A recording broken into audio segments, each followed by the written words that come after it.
Your Honor, based on the 2009, 2010, and 2011 submitted SALNs of the Vice President, we can confirm that the declaration therein was stated as 10,802,668.65 for the 3 years. That's Okay. the same, exactly the Thank same you. amount. Yes, Your Honor. Please flash the matrix, please.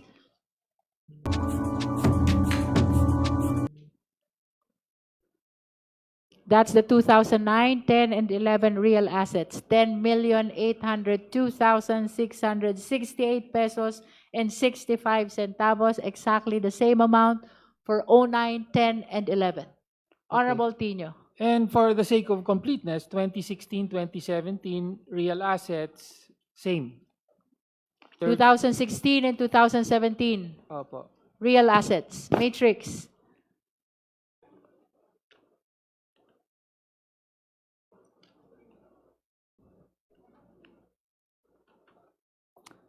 So for the record, 2016 and 2017, based on the matrix, the amount is exactly the same. That's 30,548,891 pesos. May we request confirmation from the OMB?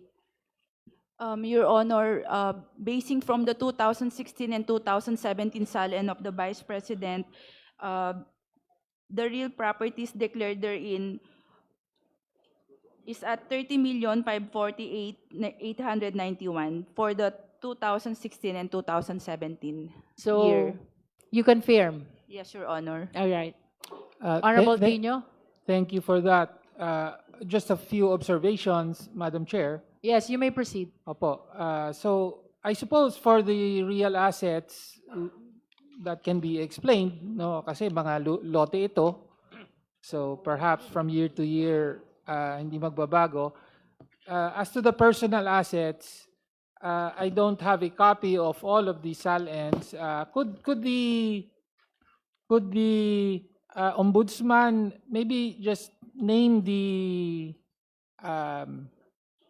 how the breakdown of the personal assets in particular that were declared by the Vice President? Kasi mas medyo gusto ko lang unawain bakit hindi nagbabago from year to year yung declaration of personal assets.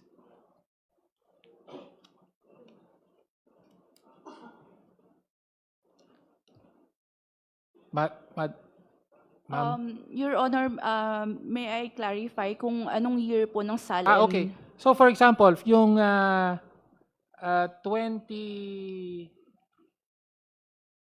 2019 to 2020 and 2021 to 2022, pareho po kasi yung figures for personal assets for 2 years. So I'm just trying to further understand bakit hindi nagbago yon.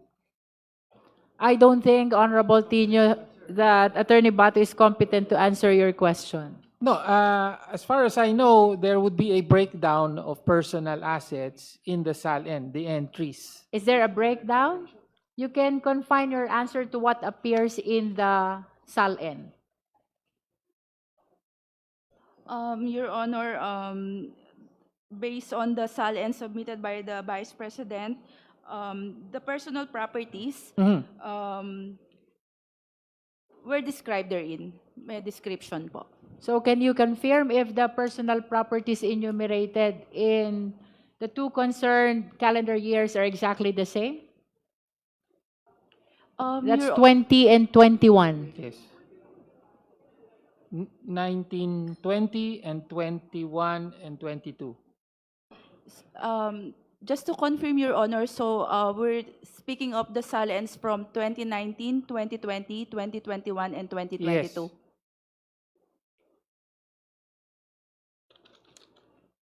Kindly flash the matrix.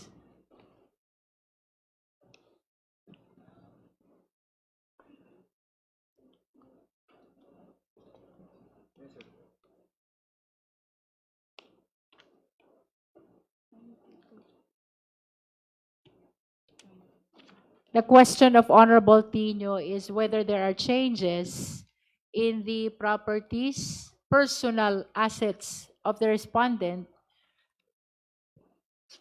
which generated the total exact amount for 2019 and 20, and then for 2021 and 2022.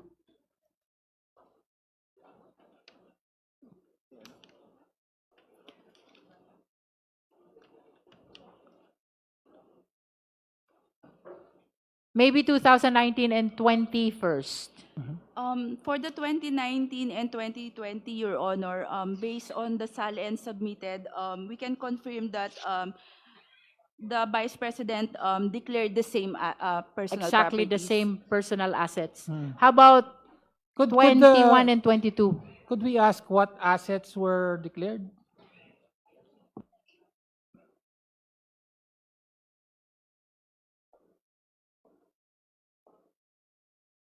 If I'm allowed to read the personal properties. Yes, you may proceed. Of the Vice President declared in her 2019 and 2020 SALNs, these are the following: a vehicle van, vehicle declared as motorcycles, other personal properties, various items, other personal properties, various items, vehicle car, vehicle pickup, other personal properties. Okay, and that's the same for both years.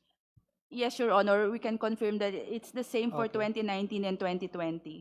Okay, so general po, mga various items, parang ganon. Okay, Those were the items listed po dun sa Okay. kanyang SALN. okay, thank you. Thank you. That will be all, Madam Chair. Thank you. Perhaps we can proceed to directing the COMSEC to call the Vice President. COMSEC, please. May we know if the Vice President is present today? The responded Vice President is not present today, Madam Chair. Let it be placed on the record that the committee secretary called the Vice President in order that we will be providing her the opportunity to present her evidence or to raise clarificatory questions through the justice members. That is for the record. Now we proceed to our next resource person. We are requesting the representatives from the Ombudsman to stay because we anticipate that there are matters which might be raised as well with the Ombudsman. Our next resource person is the Anti-Money Laundering Council. The floor is now open for clarificatory questions of the justice members. Madam Chair. The Honorable Sendanya is recognized. Madam Chair, may I make a short manifestation? Yes, before of the course. start You may question proceed. hour? Thank you, Madam Chair. As the movement for the subpoena, both at testificandum to the AMLAC, meron lang po akong isang maikling remarks. Higit isang dekada na pong naghihintay ang taong bayan na makita ang kabuang yaman ni VP Sara Duterte at ng kanyang pamilya. Kaya nga po noong nakaraang pulong tayo ay nag-move para maimbitahan ang AMLAC sa atin pong pulong ngayong araw na ito. Sa totoo lang, this should have never been kept a secret. A public servant's obligation sa konstitusyon at sa taong bayan ay maging bukas sa ating financial transactions and lifestyle. Kahapon po, personal ako na nag-deposit sa isa sa mga alleged bank accounts na nakapangalan kina VP Sara Duterte at ang kanyang ama na si former President Rodrigo Duterte. Taliwas po sa kanilang patuloy na pagtanggi, lumabas na active pa ang account. Nakapag-deposit po tayo ng 448 pesos doon sa isang account na ito. Ngayong impeachment, mas dumadami ang tanong na after we heard our resource persons, especially a resource person from the Ombudsman, very glaring po yung ilang taon na walang nakalagay na cash on hand at cash in bank ang Vice-Presidente. Kung walang sikreto si VP Sara, sana nag-sign na siya dati pa ng waiver. Kung wala siyang kinakatakutan, edi sana nilapag na niya ang totoong laman ng bank account niya.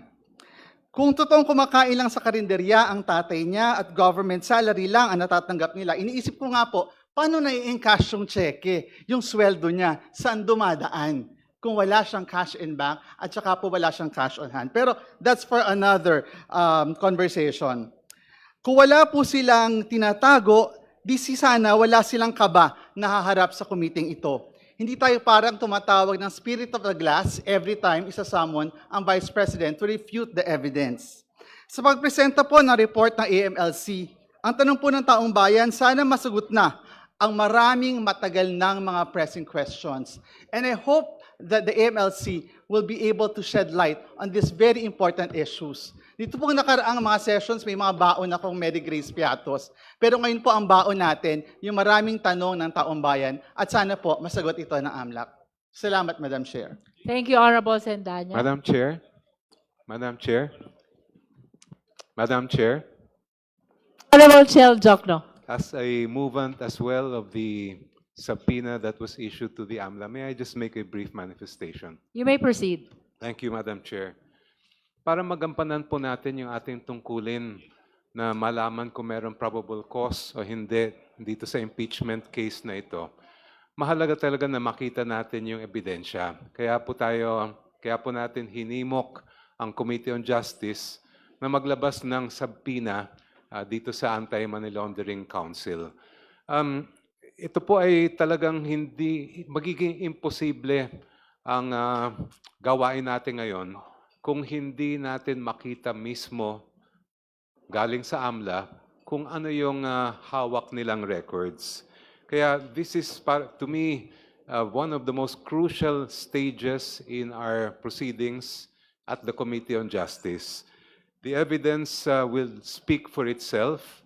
Wala naman sa atin na magsasalita kundi mismo ang records ng AMLA.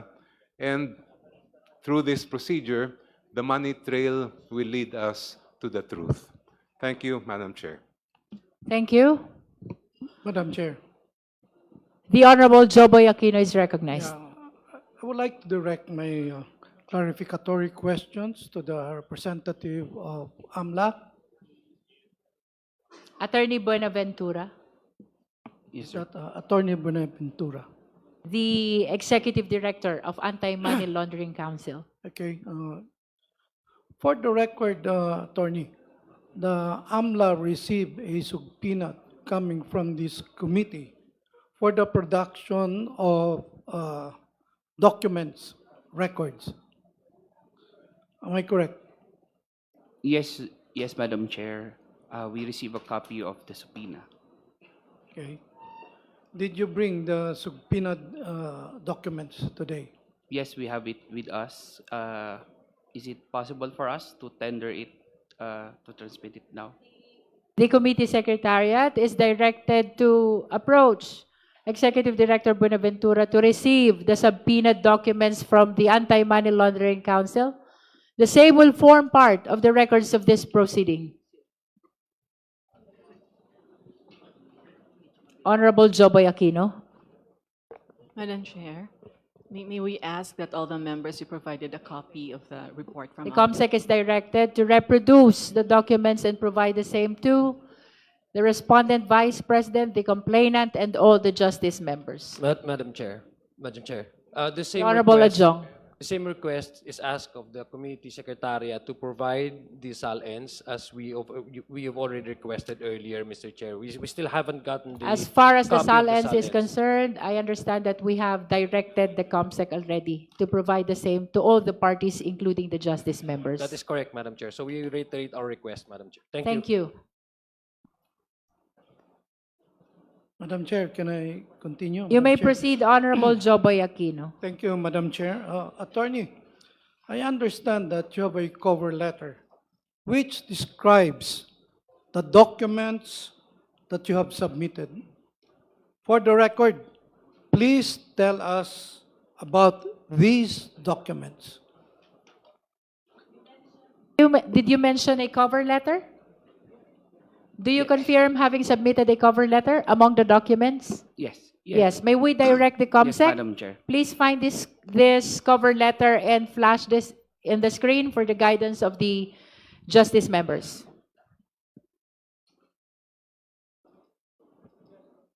Attorney, can you please Okay. describe those All right. documents to us? So we are submitting two sets of documents. Number one is the covered transaction reports and suspicious transaction reports from the years 2006 to 2025 as subpoenaed. And then the second set, which is Annex B, are the financial intelligence reports as well as investigation reports on Vice President Sara Duterte Carpio as well as her husband Manasseh Carpio as indicated in the subpoena. Okay, Attorney, to be clear, did you only initiate these reports because of this impeachment?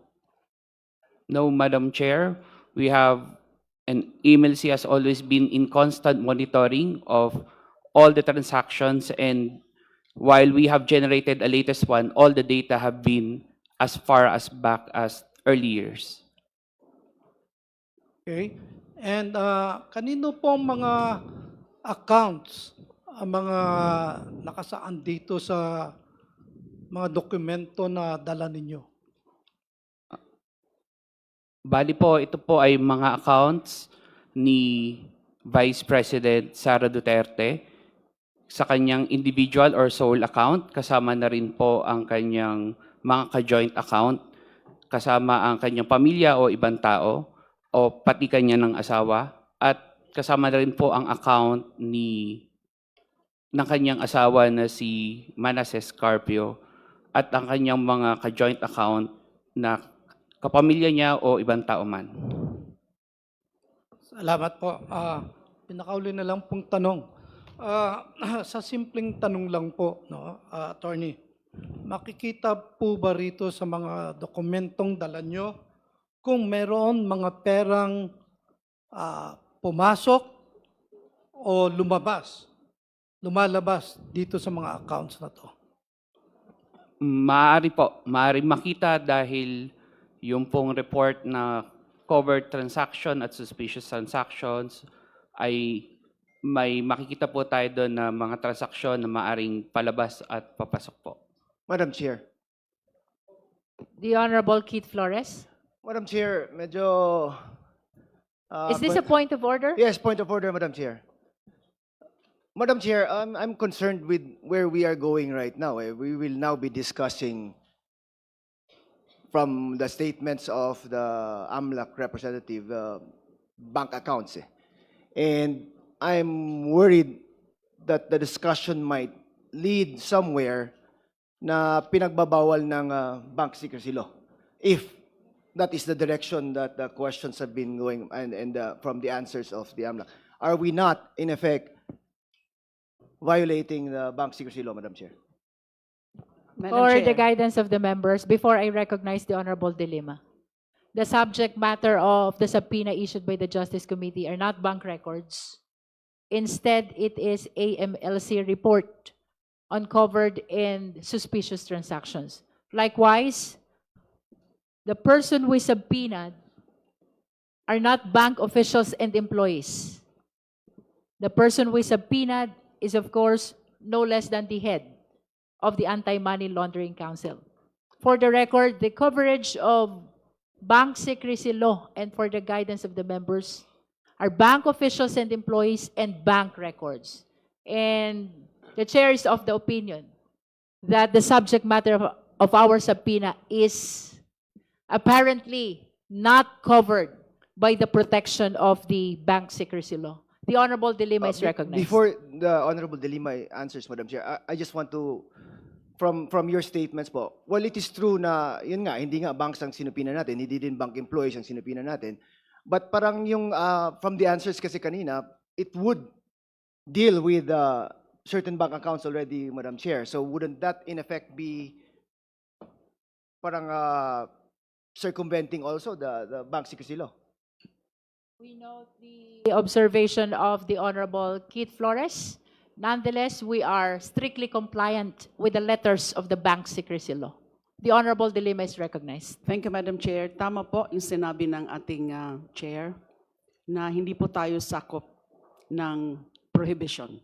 Yes, meron ho tayong Secrecy of Bank Deposits Law na sinasabing sikreto, confidential, yung mga bank deposits, pero hindi po naman yan absolute rule na wala na siyang exception.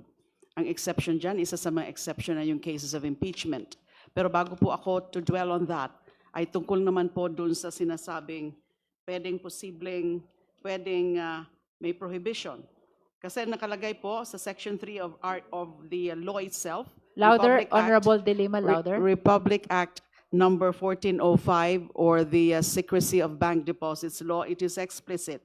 It applies only to officials and employees of banking institutions. Nakasabi po sa Section 3, it shall be unlawful for any official or employee of a banking institution to disclose to any person other than those mentioned in Section 2 hereof any information concerning said deposits. So, ang pinasabina po, kagaya nung sinabi ng ating chair, ay yung AMLAC, AMLC, at hindi po bangko, at hindi po mismong bank accounts ang pinasabina natin. Ang pinasabina po natin ay yung record, if any, of suspicious or covered transactions. And let's note also na meron na rin tayo yung batas na Anti-Money Laundering Act or Republic Act number 9160. It further reinforces the position na wala tayong violation dito na nagaganap. It embodies the state's more recent and more specific policy that financial secrecy cannot be used to conceal unlawful activity. Sabi po sa batas na yan, Anti-Money Laundering Act, covered institutions, lalo na yung mga bangko, most notably the banks, are required to report suspicious transactions to the AMLC, and such reporting is expressly declared as not violative of the Bank Deposit Secrecy Law. Hindi po siya violative. So ang pinaproduce po natin based on the subpoena ay yung any record of suspicious or covered transactions affecting nga po si VP Sara. At nasabi po ng ating Executive Director ng AMLC, ang daladala niya ay precisely dalawang klase ng dokumento. Yung reports mismo on suspected or covered transactions sa mga accounts ni VP Sara, either singly, siya lang, o jointly. Meron siyang mga ka-joint account sa ibang tao, katulad ng kanyang asawa, katulad ng kanyang ama, katulad ng ibang miyembro pa ng kanyang pamilya. At ang pangalawa ay financial intel reports. At sakop po yan ng mandato. Kaya nga, rini-require yung pag-submit ng mga transactions na yan para i-report kung covered ang transactions at dinidetermine kung suspicious, kung may mga red flags yung mga transactions na yan na pwede makapagsabi na meron ditong gumagamit ng pera sa illegal o kaya sa money laundering. So I submit, Madam Chair, and going back, by the way, I almost forgot, yung exception po yung cases of impeachment dyan sa Bank Secrecy Deposit Law. Cases of impeachment. So sakop po tayo dito. Kasi remember, the impeachment proceedings have been initiated already by the acts of the filing of the complaint and the referral of those multiple complaints, the original four complaints sa Justice Committee. And that initiated the impeachment proceedings. And so there is now a case of impeachment. The exception does not say in case of impeachment trial in the Senate. It says it's broader, it's more encompassing. In cases of impeachment. Yung nagaganap po sa atin ngayon, ito po ay impeachment proceedings na validly initiated complaints because they were referred and acted upon by the Committee on Justice. For those reasons, Madam Chair, ang aking pong position, firm position, wala po tayong linalabag na batas dito, lalo na yung Bank Secrecy Deposit Law or Republic Act 1405, 36 years later, ay meron ng amendment yung Anti-Money Laundering Act or the Republic Act number 9160. Maraming salamat po. Madam Chair. Madam may- Chair. may I be The Honorable recognized? Jokno, Madam and Chair. then the Honorable Marcoleta, and then the Honorable Ko. Thank you, Madam Chair. Napakalinaw po ng Bank Secrecy Law. May exception po siya para sa impeachment. Pero tanungin natin, bakit ba? And I think the reason is very clear as well. We cannot use the Bank Secrecy Law as a shield to allow public officials to hide behind. Klarong-klaro po ang pinag-uusapan natin sa isang impeachment case ay pananagutan at kailangan maging transparent ang lahat ng mga public officials. Public office is a public trust. That's why it's very clear to me that this is not one of those cases where we cannot inquire into those deposits. Thank you, Madam Chair. Honorable Marcoleta. Thank you, Madam Chair. I would like to manifest to clarify for the record whether this committee may require submission of AMLC records without a court order. Under the Anti-Money Laundering Act of 2001, suspicious transaction reports and covert transaction reports are confidential and may only be disclosed upon order of a court. Maliwanag po na wala pong clear statutory authority allowing disclosure of AMLC data to a congressional committee without judicial authorization, notwithstanding subpoena powers as guided by Sabio versus Gordon. For the record, I respectfully seek clarification of the committee regarding this matter. And if I may also cite, Madam Chair, the Anti-Money Laundering Act provides the state with a means to investigate suspicious financial transactions within a framework of judicial supervision. The Anti-Money Laundering Council is authorized to inquire into bank deposits even without the prohibition within the bank secrecy law, provided that the court order is issued by the courts. At may tanong din po ako. I will just paraphrase it into a manifestation since I'm not allowed to raise questions. I take it to mean na pag suspicious yung transaction, ibig bang sabihin na ito ay illegal na or unlawful na? Para kasing ganun lumalabas. Pag ito'y tinag na suspicious, agad-agad itong piniprejudge na as if it's an illegal or unlawful transaction. I want to be clarified on that, Madam Chair. That Thank is a you. manifestation which does not require any answer. The Honorable Ko is May recognized. I ask, ma'am, why does it not require an answer? Because you are not a member of the Justice Committee, and It therefore, was paraphrased, ma'am, into a manifestation. and that is why answer is not required. It is just a manifestation. If I require an answer, then I'm allowing you already to raise a clarificatory question. As simple as that.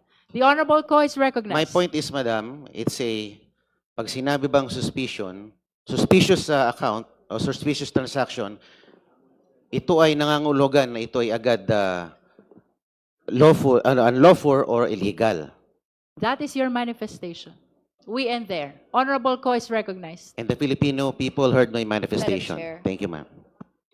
Madam Chair, I'd just like to also manifest my agreement to the discussions on the applicability of the proceedings here and the authority of the House Committee on Justice to subpoena existing government records supposedly in possession of the Anti-Money Laundering Council in aid of the investigation for probable cause being done validly by the House Committee on Justice.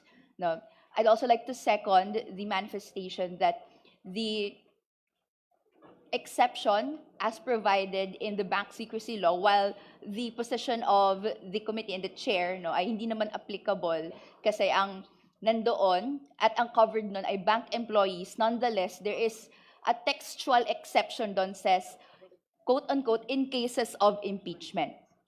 And may standing question kasi na dapat mag-apply lang tong exception na to sa Senate kasi yun na yung quote-unquote case of impeachment.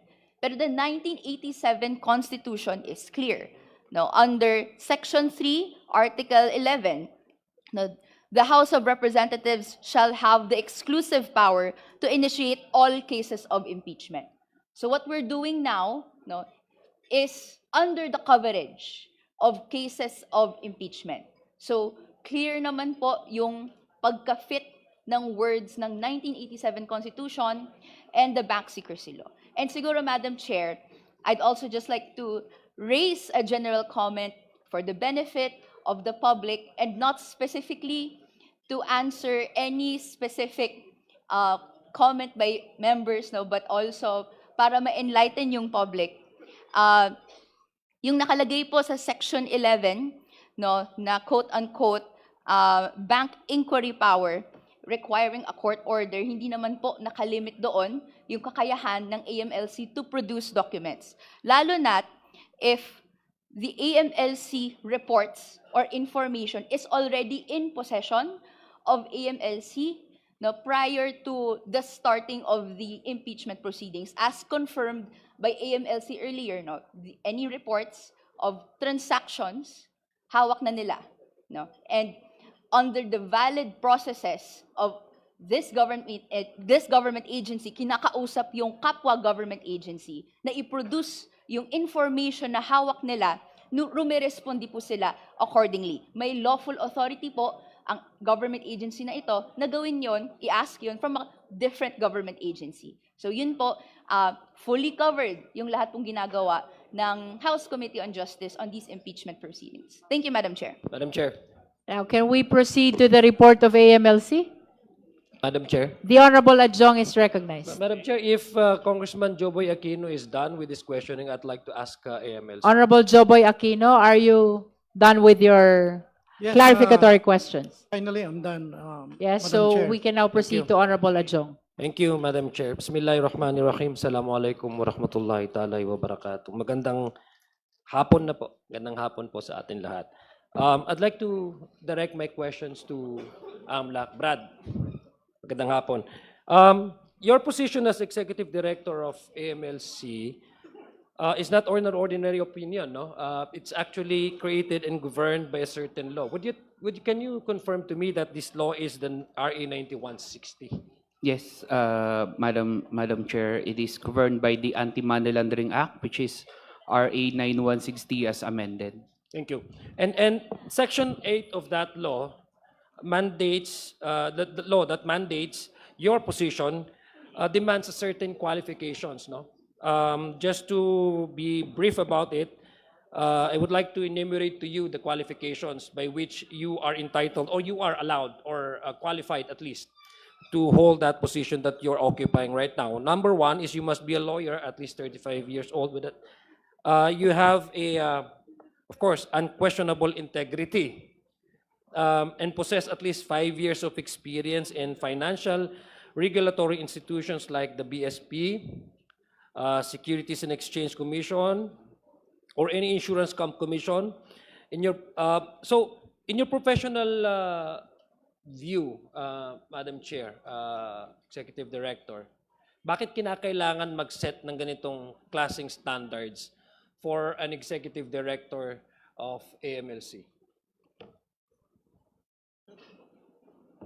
I may not answer in a of my professional view, but I can offer my personal view. Yeah. And that is the position of the Executive Director in the leadership of the Anti-Money Laundering Council Secretariat requires technical proficiency as well as, and most importantly, I think, the ability to ensure impartiality and to act independently. We are navigating, or the work of the AMLC navigates a lot of complex financial structures, financial systems, and it is our duty to make sure that we are always impartial in the things that we do. Okay, very good. So, ibig sabihin, the work that your position demands would have to, that you have to have a deep understanding, no, of, sabi mo nga, of complex financial systems, no, and a high level of probity to handle sensitive information impartially. Tama ba?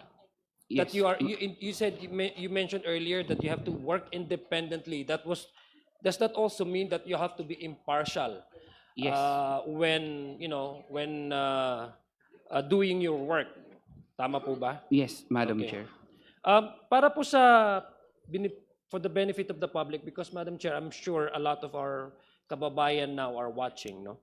Marami kanina, I was listening to the exchanges of some of my colleagues here, and Representative Laila De Lima mentioned the phrase money laundering, no? Parati ho natin ito naririnig, Madam Chair, no?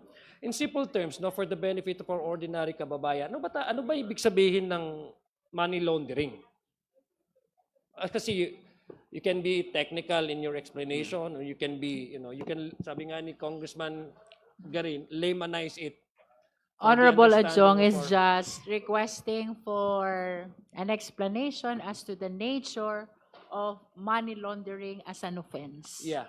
The money laundering, Mr. Chair, because my questions premised on the mandate of the AMLC so that we can fully understand. For the what- benefit of the for- viewing public. Yeah. That's So- correct, Madam Chair. So, Yes. To put it simply, money laundering is a process whereby proceeds from illegal activities are concealed or cleaned and make them appear as coming from legitimate activities. So the term itself is laundering or cleaning of dirty money, and hence we have that term money laundering. so ibig sabihin, Madam Chair, kung I will attempt to translate it into Tagalog. Hindi po ako Tagalog, Maranao po ako, pero ito po yung pagkaintindi ko based on your explanation. Ibig sabihin, yung mga possible na pumapasok halimbawa na pera na hindi sa mabuti o sa illegal ang source ay, kumbaga, ano yung launder sa Tagalog? Nilalaba, no? Nilalaba, tama ba? I beg the indulgence of the committee. Nilalabahan para it would appear as if nasa yung source ng pera na ito ay nasa illegal at tamang sources. Tama po ba yung aking pag-interpret or pag-translate into Tagalog? Agree po ako. Tama po. Ang layunin po ng paglaban sa money laundering ay maiwasan na itong mga pera na galing sa illegal ay maitago sa otoridad o maipakita na galing di umano sa malinis sa paraan when sa totoo hindi naman talaga. Okay. Earlier, Madam Chair, I was listening also to some of the comments of our colleagues, and they mentioned certain phrases, like for example, red flag indicators. Kanina, I was also listening to the exchanges between Congressman Flores and Congresswoman De Lima. Is it correct, Madam Chair, ED, that ang mandato po ng AMLC ay hindi lamang basta tumingin sa mga bank accounts, kundi mag-analyze na rin, no? Mag-analyze na rin ng mga, yung tinatawag na red flag indicators o yung mga kahina-hinalang transaction, no? As you have explained to us earlier, na posible may pumapasok na hindi sa tamang hinahide, no? Or ang tawag na hinahide, yung tinatago na galing sa hindi illegal na sources at ito ay pretending to be nilalabahan o minalaunder, no, para ipakita tama. So the only way for you to do that is there also for you to analyze certain inflow of money, no, in certain bank accounts that would tend to make you realize, based on your assessment, that this might also cover or indicate some red flag indicators. Tama po ba?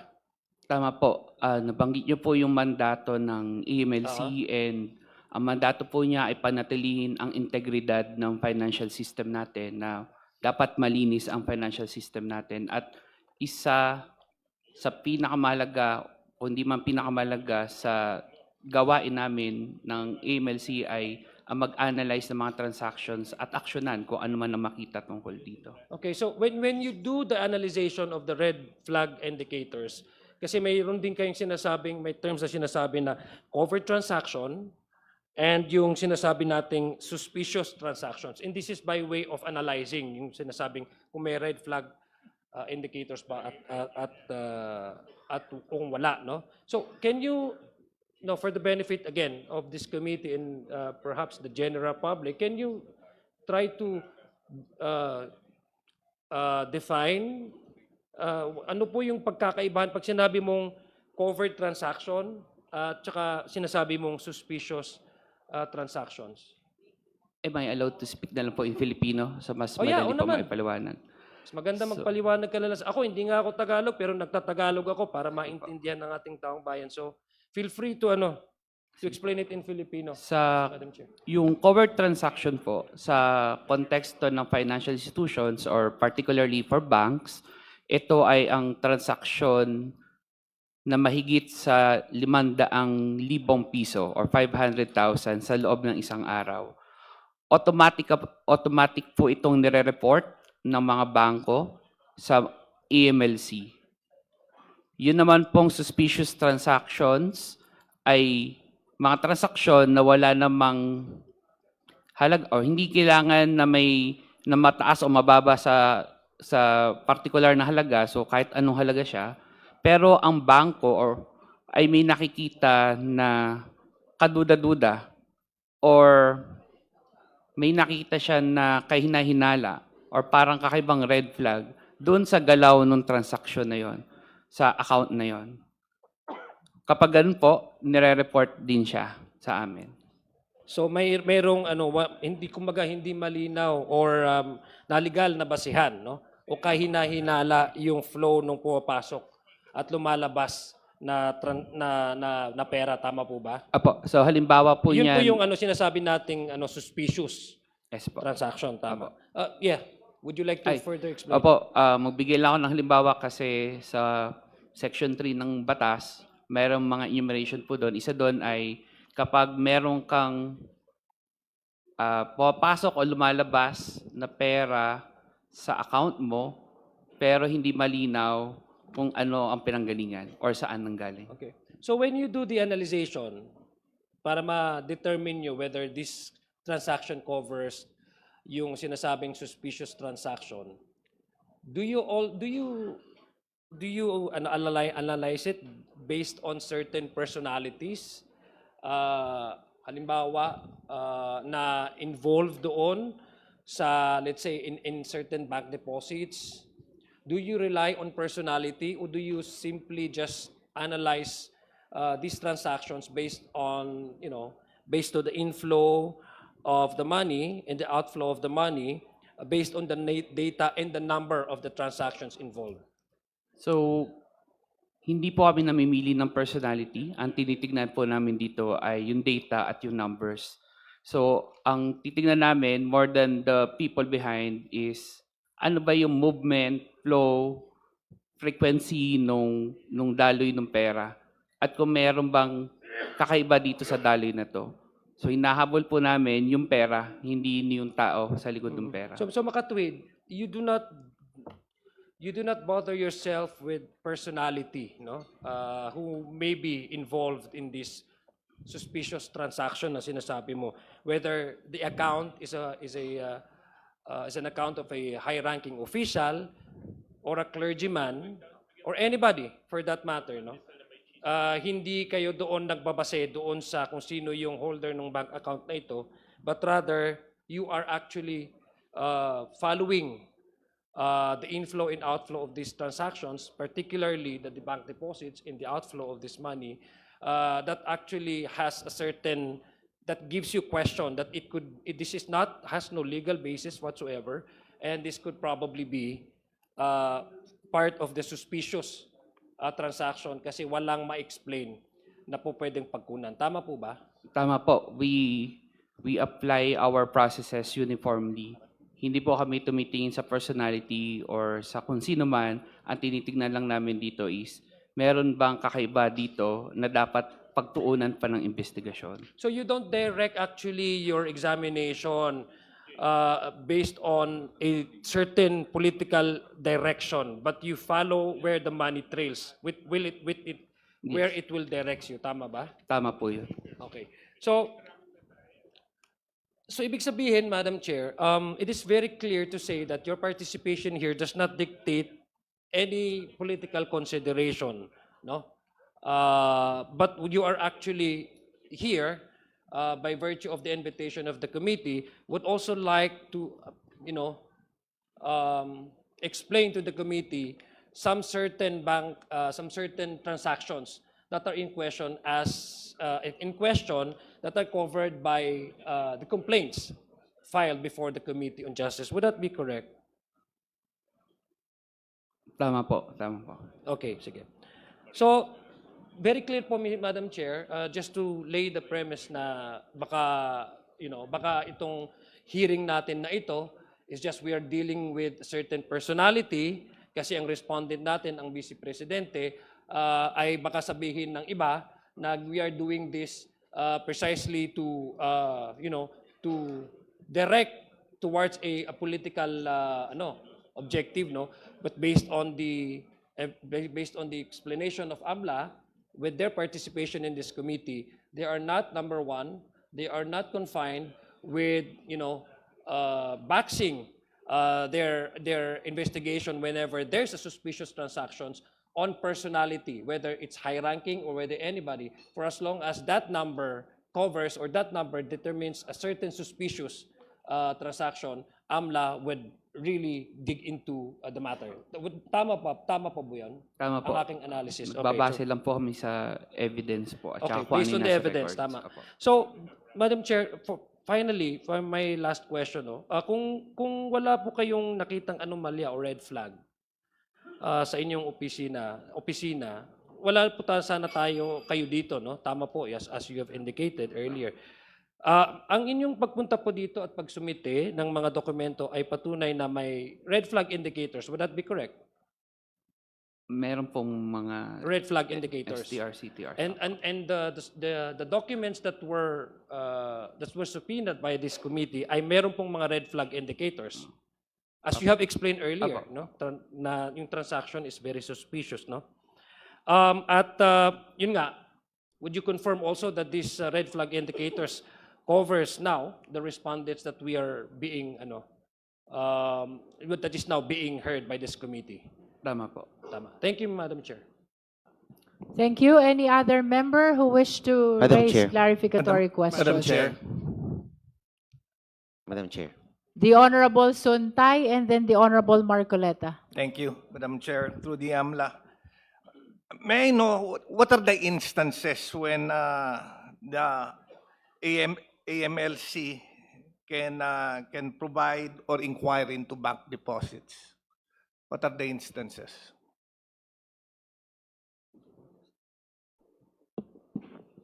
I think they do not inquire.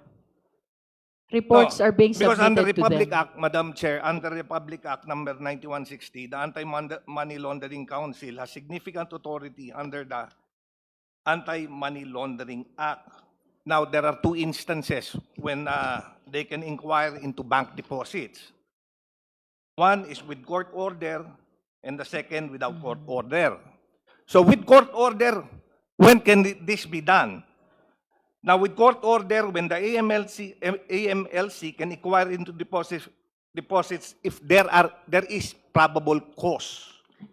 May that the I funds are confirm related to from unlawful AMLA first activity. if the subpoenaed documents are consequences of your bank inquiry or these were received by way of reporting of the banks or other financial companies in relation to the implementation of AMLA? Madam Chair, I confirm that these documents are based on the CTRs and STRs, and these are the subject of the subpoena that we have submitted. These are generated because of the reports Yes, Madam Chair. submitted by the banks. Yes, Madam Chair. And bank inquiry, which is being contemplated by the Honorable Suntay, is different from the reports which are being submitted. That is correct, Madam Chair. So, Honorable Suntay, if this has reference to the subject matter of the impeachment, I hope we can confine our questions to what appears in the subpoena documents. Yes, Madam Chair. This is related to what has been subpoenaed, because what has been subpoenaed would be presented by... Yes, but these Yeah, are I'm not these That's are why not consequences I'm of inquiring, bank Madam inquiry. Chair, I'm inquiring when they could submit such things, such documents. Let me just But in what clarify, instances? Honorable Suntay, for the guidance of the justice members, the subpoenaed documents are generated from the reports of the banks. These are not consequences of the bank inquiry conducted by the AMLC. That is for the record. And to Madam Chair. Yes, just to- Madam Chair, but the bank records, if you see that, if you read the complaints, both complaints which was filed, it did not specifically state what was in the bank. In fact, in the bank account, there were As no a matter of fact, specificity. Honorable So, Suntay, the subject matter of the subpoena are not bank records. This is AMLC report. Please make a distinction between the two. yes, Madam Chair, but what will AMLC report on? Wouldn't it be what is contained in the bank accounts? Can you just describe based on what has been reported by the bank? Because I understand that with or without order, the banks voluntarily report to you That is correct, Madam Chair. if there are covered and suspicious yes. transactions. So Madam- just limit your answer to what is contained in your report. Yes, Madam Chair. Sige, can you go on? Madam, sir, Mr. Can you restate repeat your question? Now, we have called AMLC to, because we would like to inquire what the banks has These are reported to covered them. transactions and The covered suspicious transactions as suspicious described earlier. transactions. So, to determine what is a suspicious transaction, who determines it? AMLA or the bank? The banks. The bank. And they submit accounts. That is What voluntary is contained submission. in the accounts? Is that correct? Reports of the transactions, not necessarily just the account. So sometimes there is no account yet, but they do submit if there is anything anomalous with the transaction. So it doesn't necessarily involve an account. Okay. But it may So involve an when account. is an account considered anomalous? Wait, account is not a subject matter of the subpoena. The subject matter of the subpoena are covered transaction and suspicious transaction. Then when Honorable is a Suntay, please be transaction reminded to considered? limit your Madam questions Chair, to the yes. subject matter of the When is a subpoena. transaction considered anomalous? Suspicious. Please use the term covered or suspicious. Because that is Covered the or subject suspicious? matter of our Okay, subpoena. madam. Covered or suspicious? Under Section 3 of the Anti-Money Laundering Act, there is a definition of what constitutes suspicious transactions. Number one is if there is no underlying legal or trade obligation. Number two is if there is no economic, the client is not properly identified. Number three is if the amount involved is not commensurate to the business or the financial capacity of the client. And the next would be taking into account all the circumstances. There is a perceived transaction, the perceived transaction of the client is being structured. Number five is if there is an unlawful activity, if the client committed an unlawful activity or is in any way related to money laundering. Number six is if there's a deviation, observed deviation from the acts of the or behavior of the client's profile. And number seven is any other analogous transactions similar to the those enumerated. Okay. Sige. Thank you very much, Madam Chair. Thank you, Honorable Marcoleta. Thank you, Madam Chair. Again, you are allowed only to manifest. Yes, Madam. Let me state for the record that the committee have required the submission of AMLC records without a court order. And let me reiterate that under the Anti-Money Laundering Act of 2001, suspicious transaction reports and covert transaction reports are confidential and may only be disclosed upon order of a court. The House of Representatives Committee on Justice does not have the authority to direct the AMLC by issuing a legislative subpoena and consequently cannot bypass the probable cause requirement of the court. The report of suspicious transactions are meant to be used by the AMLC for analysis and its own determination of probable cause, where required by the judiciary. That's my manifestation, Madam Chair. Thank you. Madam Chair. The manifestations Chair. are noted. Madam Chair. Any other member who wishes to Madam Chair. manifest or raise Madam clarificatory question? The Honorable Jokno and then the Honorable Ko. Madam Chair. Just a counter manifestation, Madam Chair. You may proceed. We have to emphasize this, that the bank secrecy law itself provides, and I quote, "All deposits are hereby considered as of an absolutely confidential nature," just like the AMLA law, "except in cases of impeachment." Iba po yung exception sa court order sa exception in cases of impeachment.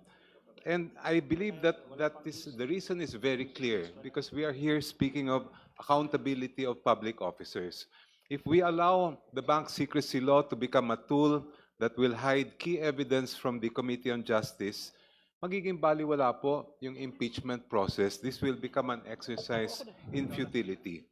Hindi natin magagampanan ng ating tungkulin kung nakatakip ang ating mga mata. And that's why, to fulfill our duty under the Constitution and to the people, the committee must exercise its power to examine all the evidence, including the records coming from the Anti-Money Laundering Council regarding covered and suspicious transactions linked to Vice President Sara Duterte. Thank you, Madam Chair. Madam Chair. Madam Chair. The Honorable Ko. Madam Chair, I'm making this manifestation to clarify to the public the difference between what we're doing and the cited Section 11 of the Anti-Money Laundering Act. Under the Anti-Money Laundering Act, Section 11, sabi po doon that the Anti-Money Laundering Council, AMLC, may inquire into or examine particular deposits, etc., under order of any competent court. Ina-assume po nito na ang AMLC, hindi pa niya hawak yung impormasyon na kailangan niya. Meron siyang napapansin na something, no? Tas kailangan niya ng additional information and gusto niyang mag-inquire further. Pwedeng gawin ito ng AMLC, mag-inquire yung AMLC kung may nakuha siyang court order. Iba po yun sa ginagawa natin ngayon. Ang ginagawa po ngayon, tayo bilang House Committee on Justice, dahil we're acting upon the people's complaint for impeachment against VP Sara Duterte, and kasama dun sa complaint, no, yung mga financial assets ni VP, no, we're asking the AMLC, based on available information and intelligence that it has, no, prior sa pagsimula ng impeachment proceedings na to, may alam ba kayo tungkol sa possible covered transactions or suspicious transactions na pwede niyong i-report? So, this is to clarify to the public that Section 11 actually does not apply in this case, no. Ang tinataya po ng AMLC now, meron pong mga reports na na-receive sila from banks, no? And hindi po cause yung pag-collate nila ng reports na yon because merong impeachment proceedings na nangyayari. Hawak na po nila yon prior pa. So ngayon, gusto nating marinig from AMLC ano yung contents ng report na yon, so that we can finally move on to the next parts of the proceedings, which is ano bang implications ng kung ano mang covered or suspicious transactions yung kaya pong i-report ng AMLC. Thank you, Madam Chair. Next is the Honorable D.S. Chair, Beron. Madam Chair. Yes, I know that the Filipino people are waiting to see and hear the report of the AMLC on covered and suspicious transactions. So with the indulgence of the justice members, we have been repeatedly discussing about the legality of the issuance of the subpoena and the disclosure of the report. Let me reiterate, we did not subpoena the bank records. We did not subpoena the bank officials and employees. What we subpoenaed is AMLC report, and the executive director is right before us to share with us, ready to report on what they've seen as covered and suspicious transactions. So I hope after DS Beron, we can proceed to hear the report of the AMLC. Yes, thank you, Madam Chair. Only one question directed to ED Benaventura. Attorney, Madam Chair, in your monitoring and analysis of covered and suspicious transactions, may I know if you're able to identify any suspicious transaction involving the accounts linked to VP Sara or her family? That's all, Madam Chair. Again, for the guidance of the Honorable Biron, with all due respect, the subject matter of the subpoena is not the account. The subject matter of the subpoena is covered transactions and suspicious transactions. That is for the guidance of all the members. Madam Chair. Madam Chair. Would you like to answer, PD? Yes, Madam Chair. Kindly limit your answers to the subject matter of the subpoena. Yes, there are suspicious transactions and covered transactions found in our system, database, or record. Does that satisfy the Honorable Yes, Biron? thank you, Madam Chair. Now we recognize the Honorable Terry Ridon. Madam Chair, thank you. Maraming salamat po. Magandang araw po sa Anti-Money Laundering Council.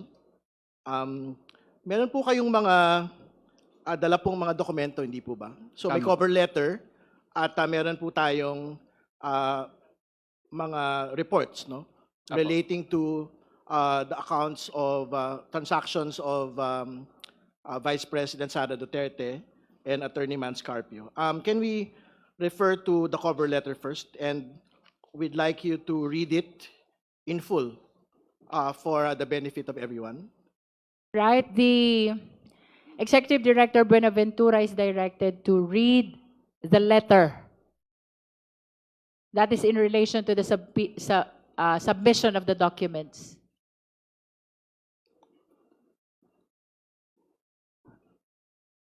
Subject subpoena ad testificandum et duces tecum issued by the House of Representatives, Committee on Justice, in relation to the impeachment proceedings against Vice President Sara Z. Duterte. This refers to the issuance of the House of Representatives, Committee on Justice of the subpoena ad testificandum et duces tecum in relation to the verified complaints for impeachment against Vice President Sara Z. Duterte, requiring the Anti-Money Laundering Council, or AMLC, to bring on or before 22 April 2026, 10 a.m., the original or certified true copies of all reports of covered transactions and suspicious transactions reported by any and all banks to the Anti-Money Laundering Council, or AMLC, involving Sara Duterte Carpio and or Manasseh Carpio, covering the period starting from 2006 to 2025, and any and all investigations or reports or related reports or documents prepared by AMLC involving the reported covered transactions and suspicious transactions. In compliance with the subpoena, the AMLC formally transmits the original and or certified true copies of the following documents. So Annex A, covered transaction report, CTRs, and suspicious transaction reports, or STRs, for the period 2006 to 2025. Annex B, financial intelligence reports on Vice President Sara Duterte Carpio and Annex C, investigation reports on A, Manasseh Carpio, and B, Sara Duterte Carpio and Manasseh Carpio. We also provide the following summary. For Sara Duterte Carpio, number of CTRs, 313, number of STR, 17, total amount involved, 3,772,760,972 pesos and 48 centavos. Total amount of inflow, 1,832,539,360 pesos and 45 centavos. Total amount of outflow, 1,211,365,529 pesos and 75 centavos. For Manasseh Carpio, number of CTRs, 317, number of STRs, 16, total amount involved, 2,998,466,740 and 47 centavos. Total amount of inflow, 2,592,904, 2,592,904,434 pesos and 24 centavos. Total amount of outflow, 343,315,781 pesos and 7 centavos. Total for both, 630, number of CTRs, 630, number of STRs, 33. Total amount involved, 6,771,227,712.95 and 95 centavos. Total amount of inflow, 4,425,443,794 and 69 centavos. Total amount of outflow, 1,554,681,310 and 82 centavos. There are undetermined inflow or outflow transactions based on our system, but we see transaction movement, so we categorize it as undetermined. So that is 791,102,607 and 44 centavos. Just for the record, ED, are the figures accurate? Yes or no? As of we submitted today, yes. Are Based they on our accurate? record. Based on our records, yes. You're saying yes. Based on the records, That's yes. for the record. Madam Chair, wala po yan sa salin ah. Honorable Sua, do you want to be recognized? Sinasabi ko lang po, eh di wow. Madam Chair, Madam Chair, if I may be allowed to proceed. Wait. The floor is with the Honorable Ridon. Thank you for reading for the record the cover letter. You will be called Vice Chair Dumogan after the Honorable Ridon. It's not a question, may we be furnished copies of Yes. that report submitted for our guidance. May we direct the COMSEC to please provide copy of the cover letter, at least para mabilis, no? Because the attachments are really voluminous. Kindly provide Justice members copy of the cover letter. Madam Chair, Madam Chair, Is regarding this a point of order? regarding the Because the floor copies, is with the Honorable Tino. Just with regard to the request for copies. Yes. Kasi actually kanina pa kahit yung mga SALN bibigyan daw kami pero hindi rin naman nabigyan pa. I think the photocopier is in the Oh. other building. Yes, baka pwede po yung e-copy na muna kung meron. Email. Baka mas mabilis. Okay. Opo. COMSEC, Para may reference kami. kindly send soft copy to the corresponding email accounts of the Justice members of the available documents already. Honorable Ridon, you may proceed. Okay, ngayon naman po pag-usapan po natin yung mga detalye. Nito po nga mga transactions po na ito. I have a document with me which is titled Confidential Information Sharing, subject, Vice President Sara Duterte and Manasseh R. Carpio. Do you have the same copy, Executive Yes, Madam Director Chair. Benaventura? Yeah. Can we flash the document on the screen, please, Secretariat?